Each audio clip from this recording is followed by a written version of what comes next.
মোটামুটি আমাদের সব দাবিগুলোর বিষয়ে অত্যন্ত পজিটিভ এবং যেগুলো তাৎক্ষণিক মানে পূরণ করা সেগুলো পূরণ করা হয়েছে। এখন আমরা হচ্ছে যে বলেছিলাম যে 24 ঘন্টা পরে আমরা 7 কলেজের সামনে থেকে ঢাকা বিশ্ববিদ্যালয়ের বাস সহ অন্যান্য বাস যে চলতে দিব না সহ যে কর্মসূচি এবং নিউ মার্কেট থানা ঘেরাও যে কর্মসূচি দিয়েছিলাম সেই কর্মসূচি আমরা প্রত্যাহার করে নিলাম। তাদের যে কতগুলি দাবি ছিল এবং সমস্যা ছিল এগুলি নিয়ে আমাদের পুঙ্খানুপুঙ্খানু আলাপ হয়েছে এবং আমার ছোট ভাই যেটা বললেন এগুলি উনি যেটা বলছে এটা সবই ঠিক এবং এইভাবে আমরা এগুলি ব্যবস্থা নিই।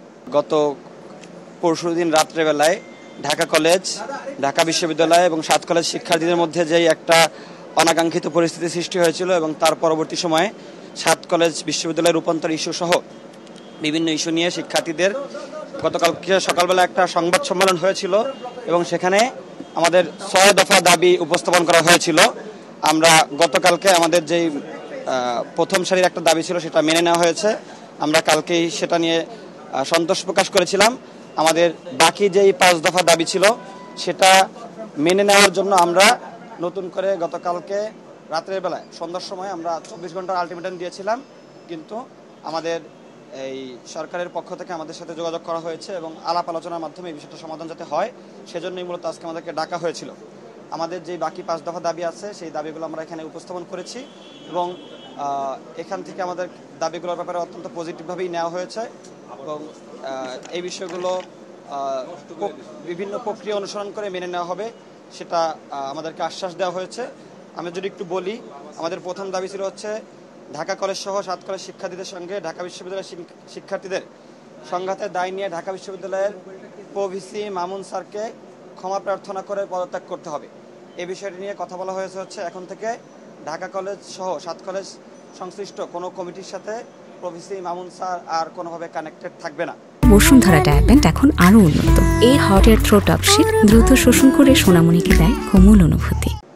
এই কথাটা বলা হয়েছে এবং ঢাকা পদত্যাগের যে বিষয়টা এটা ঢাকা বিশ্ববিদ্যালয়ের যে ভিসি স্যার আছে এবং সেখানকার যে প্রক্রিয়া সেই প্রক্রিয়া অনুসরণ করে এই বিষয়টা আগানো হবে আলাপ আলোচনার মাধ্যমে। ওই দিন যে সকল শিক্ষার্থীরা জড়িত ওইখানে উপস্থিত ছিল তাদের সাথে আলাপ আলোচনার মাধ্যমে এই বিষয়টা আগানো হবে। 2 নম্বর দাবি ছিল আমাদের ঢাকা কলেজ শিক্ষার্থী রাকিবকে হত্যার উদ্দেশ্যে হামলা সহ ঢাকা কলেজের শিক্ষার্থীদের উপরে নিউ মার্কেট থানা পুলিশের যে আক্রমণ সেটার বিরুদ্ধে বিভাগীয় তদন্ত করে ব্যবস্থা নেওয়ার যে বিষয়টা সেখানে তদন্ত করার জন্য 3 দিন সময় নেওয়া হয়েছে। এই 3 দিনের মধ্যে যারা জড়িত তাদের বিরুদ্ধে কঠোর ব্যবস্থা নেবে বলে আমাদেরকে বলা হয়েছে। আমাদের 3 নম্বর দাবি যে ছিল ওই দিন আমাদের নারী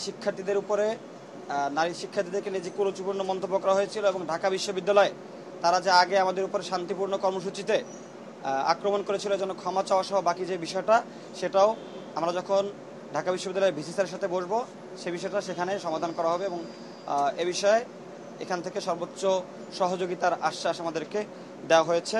চতুর্থ যে দাবিটা আমাদের অধিভুক্তি বাতিল, এটা গতকালকে হয়ে গিয়েছে, এটা নিয়ে আমরা কিছু বলতে চাচ্ছি না। আমাদের পঞ্চম যেই দাবিটা ছিল যে এই সামগ্রিক বিষয়টা মিটমাট করার জন্য শিক্ষার্থী উপদেষ্টা নাহিদ ইসলাম সহ যাদের সাথে বসার যে বিষয়টা সেটা আজকেই বসা হলো, এটাও মেনে নেওয়া হয়েছে। ষষ্ঠ যে দাবিটা ঢাকা বিশ্ববিদ্যালয় সংশ্লিষ্ট এরিয়ায় ঢাকা বিশ্ববিদ্যালয়ের বাহিরে যে সাধারণ শিক্ষার্থীরা আছে এবং সাধারণ জনমানুষ আছে তাদেরকে যে এতদিন ঢুকতে দেওয়া হইতো না, এই বিষয়টা আমরা বলেছিলাম যে এখন থেকে সিটি কর্পোরেশনের রাস্তা সবার জন্য উন্মুক্ত করে দেওয়া হবে। আমাদেরকে জানানো হয়েছে যে এটা ইতিমধ্যে সবার জন্য উন্মুক্ত করে দেওয়া হয়েছে। মোটামুটি আমাদের সব দাবিগুলোর বিষয়ে অত্যন্ত পজিটিভ এবং যেগুলো তাৎক্ষণিক মানে পূরণ করা সেগুলো পূরণ করা হয়েছে। এখন আমরা হচ্ছে যে বলেছিলাম যে 24 ঘন্টা পরে আমরা 7 কলেজের সামনে থেকে ঢাকা বিশ্ববিদ্যালয়ের বাস সহ অন্যান্য বাস যে চলতে দিব না সহ যে কর্মসূচি এবং নিউ মার্কেট থানা ঘেরাও যে কর্মসূচি দিয়েছিলাম সেই কর্মসূচি আমরা প্রত্যাহার করে নিলাম। আচ্ছা, এটা যদি বলি আমরা এখানে বিভিন্ন দলের বিভিন্ন মানুষের ইনভলভমেন্ট থাকতে পারে এবং পুরো বিষয়টার জন্য আমি ঢাকা বিশ্ববিদ্যালয়ের যে প্রভিসি স্যার আছেন তাকে দায়ী করব।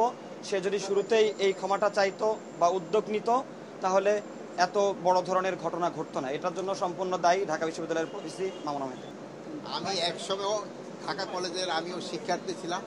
তা আজকে আমার দুই ছোট ভাইয়ের সাথে আমার আবার এই ঢাকা কলেজের পুরানো দিনের অনেক স্মৃতি নিয়ে আলাপ হলো এবং তাদের যে যে কতগুলি দাবি ছিল এবং সমস্যা ছিল এগুলি নিয়ে আমাদের পুঙ্খানুপুঙ্খানু আলাপ হয়েছে এবং আমার ছোট ভাই যেটা বললেন এগুলি উনি যেটা বলছে এটা সবই ঠিক এবং এইভাবে আমরা এগুলি ব্যবস্থা নিই।